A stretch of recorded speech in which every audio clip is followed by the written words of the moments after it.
మోకాల నొప్పులకు ఎటువంటి సర్జరీ లేకుండా ఎపియాన్ పెయిన్ క్లినిక్ అందిస్తున్న అత్యాధునిక చికిత్స.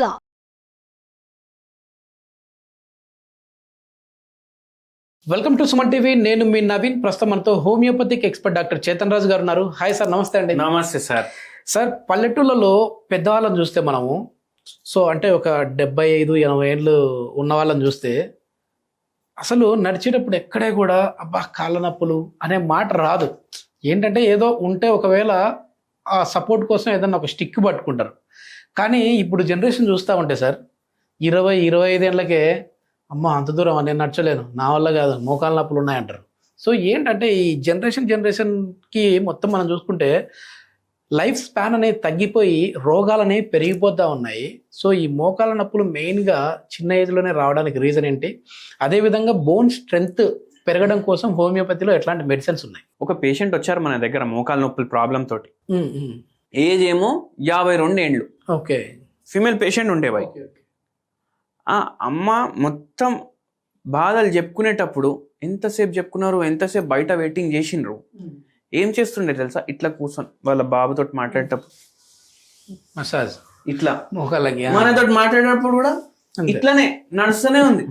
అయితే ఏందమ్మా ఇట్లా నేను ఆపేసినాను అంటే నాకు నొప్పులు పెరుగుతున్నాయి. Okay okay. ఆపేసినాను అంటే నొప్పులు పెరుగుతున్నాయి నాకు. ఇట్లానే ఉంటా మొత్తం రోజు. ఇదే నా పని. టీవీ చూడడం, ఇది చేయడం, ఛానల్ మార్చడం, ఇది చేయడం. అది ఆపితే నాకు నొప్పి పెరుగుతుంది. గ్రేడ్ 3 ఆస్టియోఆర్థరైటిస్ ఉండే. Okay okay. అయితే వీళ్ళు 5 ఉంటారంట ఇంట్లో. 5 ఇంట్లో ఉంటే వాళ్ళ ఇల్లు మొత్తం ఎక్స్పెన్సెస్ నెలకు ఎంత ఉండాలి?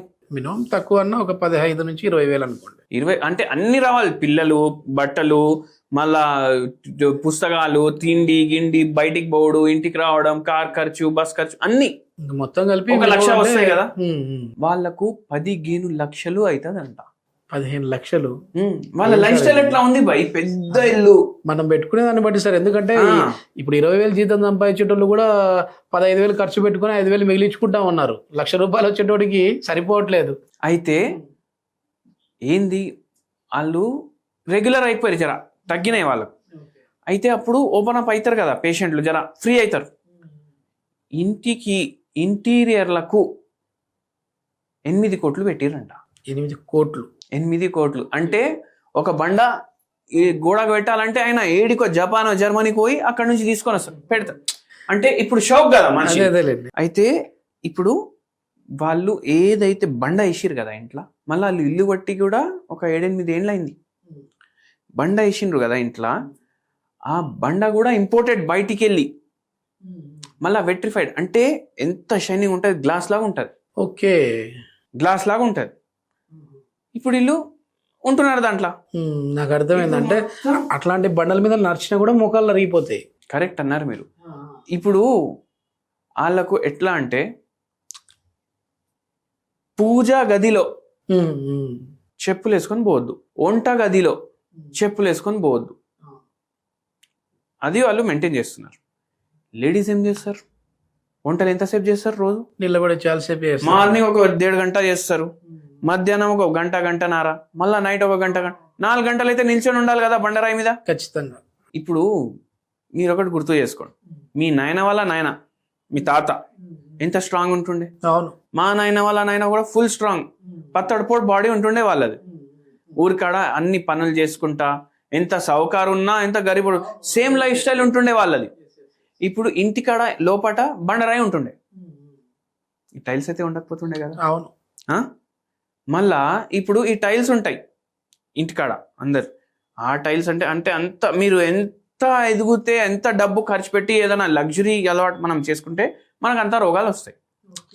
ఇప్పుడు ఈ బండరాయిలు ఊర్లో ఉంటాయి, వాళ్ళకి మోకాళ్ళ నొప్పులు తక్కువ ఉంటాయి. మీకు గమనించండి. నిజమే. ఎందుకు? మనం దాని మీద నిల్చున్నా నడుస్తున్నా మనకు ఫిజియోథెరపీ అవుతుంది. మనకు ఆర్చెస్ ఉంటాయి మన ఫీట్లా, అంటే పాయింట్లు ఉంటాయి. Acupuncture points. అక్యుపంక్చర్ పాయింట్లు కాదు, మన బాడీ డిజైనింగ్ ప్రకారం పాయింట్లు ఉంటాయి. ఆ పాయింట్లు ఏం చేస్తాయి? ఏ కాడ ఎంత వెయిట్ పడాలి. Okay okay. దేవుడు అట్లా డిజైన్ చేసిండు మన బాడీని. మనం ఏం చేస్తాం, ఇట్లా పాలిష్ బండలు వేసుకొని టైల్స్ అనే దానికి పేరు పెట్టి, వెట్రిఫైడ్ అని పేరు పెట్టి, అవి టెంపరేచర్ కూడా దాన్ని చక్కగా ఉండదు. ఇప్పుడు మన బండరాయి ఉందనుకోండి, అట్మాస్ఫియర్ టెంపరేచర్ ఎట్లుంది, ఆ బండరాయి టెంపరేచర్ కూడా జర సిమిలర్ ఉంటుంది, అనివేర్ ఉంటుంది దాని సర్ఫేస్ కూడా. ఇక్కడ చలికాలంలో మరీ చల్లగా అయిపోతాయి, వేడి కాలంలో ఇంకా వేడిగా అయిపోతాయి, ఈ వేరేవి కొత్తవి. అయితే దానివల్ల కూడా మన వెయిట్ డిస్ట్రిబ్యూషన్ ఎట్లయితే ఉండాలి పాదాలకు, అది చేంజ్ అయిపోతుంది.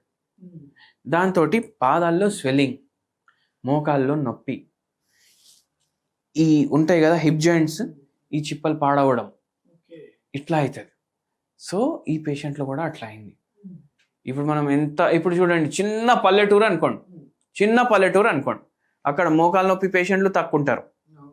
ఎందుకంటే వాళ్ళకి సాధనాలే ఉండవు కదా, ఒక్క కాడికి ఇంటికొకడికి పోవాలంటే వాకింగ్ పోతారు వాళ్ళు, 1.5 కిలోమీటర్ 2 కిలోమీటర్స్. మనలాగా యాక్టివ్ వేసుకొని బర్రని వెళ్ళిపోరు వాళ్ళు, అవునా కదా.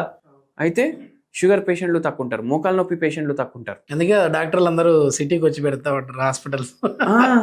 అయితే ఇప్పుడు మళ్ళా పల్లెటూరు నుంచి చిన్న టౌన్కి వెళ్ళండి, జర చిన్న చిన్న ప్రాబ్లంలు పెరుగుతాయి, అవునా కదా. ఇంకా పెద్ద సిటీకి రండి, మోకాలు నొప్పి, షుగర్ వ్యాధి, బీపీ వ్యాధి, ఈ పేషెంట్లు పెరుగుతారు. సిటీలోకి వెళ్ళి డెవలప్డ్ సిటీ, టోక్యో లేదంటే New York, new Jersey, full developed, అటు గోక్కోవడానికి కూడా ఒక మషిన్ ఉంటుంది. సో అప్పుడు ఏమైపోతాయి, ఇంకా రోగాలు పెరుగుతాయి, క్యాన్సర్ వ్యాధులు, ఆటో ఇమ్యూన్ ప్రాబ్లంలు, ఇవన్నీ. ఎంత డెవలప్మెంట్ అవుతున్నాం మనం, మన శరీరానికి అంత హాని చేస్తున్నాం, సింప్లిసిటీ మనం లీడ్ చేస్తలేం. మళ్ళా ఈ టైల్స్ ఉన్నాయి అంటే మళ్ళీ యాక్యుప్రెషర్ చెప్పులు వేసుకుంటాం. మనకు ఫ్రీలా బండరాయి మీద యాక్యుప్రెషర్ అవుతుండే కదా, మట్టిలో నడిస్తే యాక్యుప్రెషర్ అవుతుంది కదా, మళ్ళీ చెప్పులు ఎందుకు మనకు, అవునా కదా.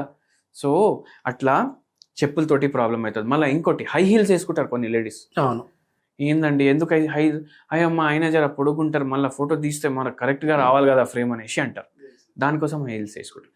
దాంతో నరాల బలహీనత, నడుము నొప్పి ప్రాబ్లం, మోకాల నొప్పులు, పాదాల కింద తిమ్మిర్లు, మంటలు, ఇవన్నీ దానివల్ల వస్తాయి. Okay okay. సో లైఫ్ని మాడిఫై మనం మన హెల్త్ కోసం చేసుకోవాలి, కానీ మన బాడీ మాడిఫికేషన్ లైఫ్ థ్రెటనింగ్ అవ్వద్దు. అట్లా మళ్ళీ ఈ పేషెంట్కి మనం ఏం చెప్పినాము, మీ ఇష్టం అమ్మా, ఇట్లా ఉంటుంది, ఇట్లా మీరు ఇంత తయారు చేసుకున్నారు కదా, ఇట్లా ఉంటుంది. మనం మందులు అయితే ఇవ్వడం స్టార్ట్ చేస్తాం, తగ్గడం స్టార్ట్ అయింది.